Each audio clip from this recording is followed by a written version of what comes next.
ગાંધીનગરમાં મુખ્યમંત્રીએ પોલીસ અધિકારીઓને સૂચના આપી દીધી છે। જી હા, જનતાનો વિશ્વાસ કેળવાય તેવું કામ કરવા માટે સૂચના આપી છે।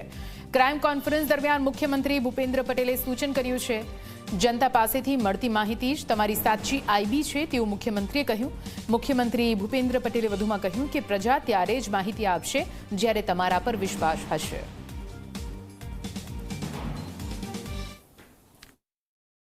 આજે પ્રજાજનોમાં પોલીસ અને પોલીસ સાથેનો સંબંધ એ બે ખૂબ મહત્વનો છે। જો તમારાથી પ્રજાજનો દૂર જ હે તો તમને સાચી માહિતી નહીં મળે। ઘણી વખતે અમારી પાસે પણ આઈબીના રિપોર્ટ પહોંચે તો ક્યારે પહોંચે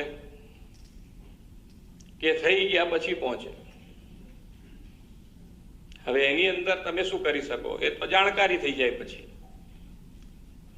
જાણકારી થઈ જાય, આપણે એના એક્શને કરીએ, બધુંય કરીએ પાછળથી, પણ એના પહેલા આપણને જો ઇન્ટેલિજન્સ છે, એટલે ઇન્ટેલિજન્સ મીન્સ પ્રજાજનોનો તમે જેટલો વિશ્વાસ વધુ ને વધુ કેળવો એટલો તમને ફાયદો થવાનો છે। કોઈ પણ ક્રાઇમમાં પ્રજાજનોનો વિશ્વાસ તમે જીતશો એટલો ફાયદો તમને થવાનો છે। એ જ આપણી આઈબી। પ્રજા તમને કોઈ બી આવીને ગમે ત્યારે કંઈક કહી જાય, ઝડપથી કહી જાય, કામ કેમ કહી જાય તમને તો કે ભાઈ તમારામાં વિશ્વાસ છે, તમે તરત એક્શન કરશો।